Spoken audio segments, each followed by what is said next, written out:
Hello, my dear friends. I'm your host, Samantha, and welcome to the Mooncast. How are you today? I hope you are well. It is a very blustery day where I am, so you may occasionally pick up a gust of wind on today's Mooncast.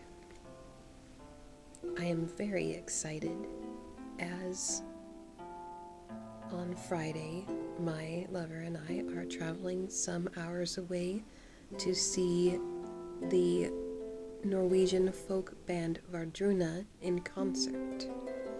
So if you follow my Today in My Life stories series on Instagram and Facebook, tomorrow's should be very interesting indeed. As Samhain or Halloween is fast upon us, I thought it appropriate today to talk about divination. It is believed that this time of the year, the veil is at its thinnest between our world and the unseen world, and that it is an opportune time to practice the art of divination. Divination has long been used in the history of the world by many cultures. It was used to determine whether or not the year's crop would be fruitful, the coming of storms, and even the very end of the world as we know it.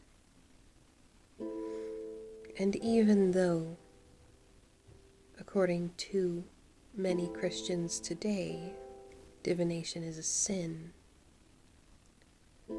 but the Bible itself is not devoid of references to the practice of divination.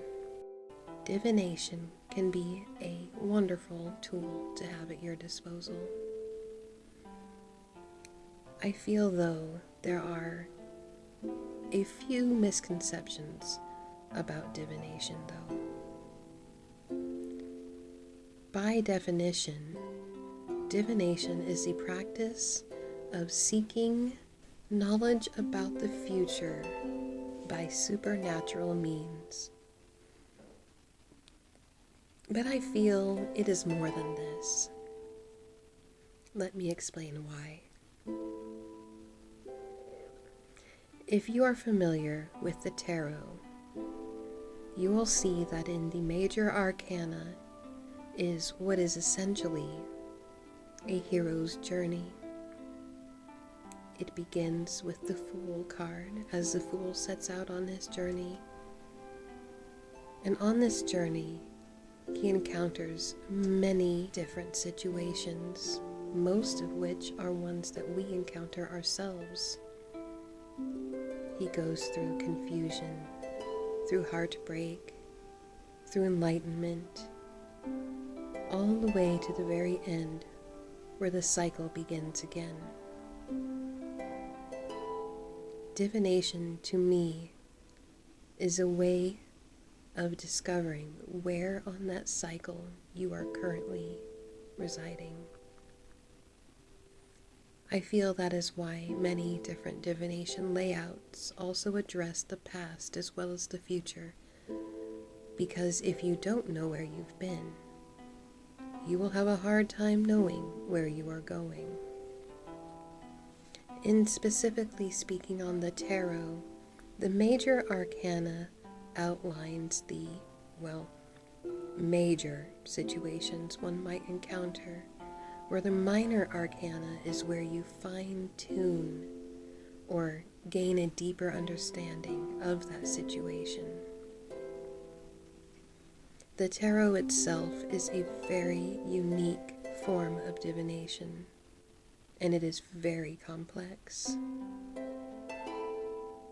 And there are other forms of divination as well, of course. The runes are one of my favorite to work with, and there are also ogham staves and many other forms of divination that you can choose from. These forms differ from things like oracle decks, where oracle decks are meant to give you more of a moment of self-reflection, they don't typically outline the hero's journey. Now, there are many thoughts on divination. There are some folk who swear by it, while there are others who would rather not know, and both are fine. It is important to remember that our paths are always changing. Every action we make has an outcome, and there are many different outcomes. For me, I choose to practice divination on specific holidays, such as Samhain or Halloween, the summer solstice, and if I am feeling especially perplexed at a situation. The physical components of divination can also be used in spell work. For example, if you are doing a spell for abundance or even money, you might consider laying the rune Fehu in or around your spell. And if you are doing a spell for love, perhaps you will place the Two of Cups on your altar as you work your spell. There are many ways to include divination in your magical practice beyond divining the past, the present, or the future. So I suppose that is all I have to say about that today. If you feel so inclined and are listening on YouTube, I have a question for you. What is your favorite form of divination? Tell us about it. And as always, if you want to help support the Mooncast, don't forget to like this video and subscribe to my channel.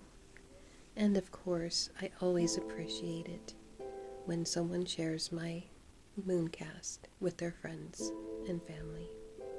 I hope everyone has a magical, fun, and safe Samhain and Halloween.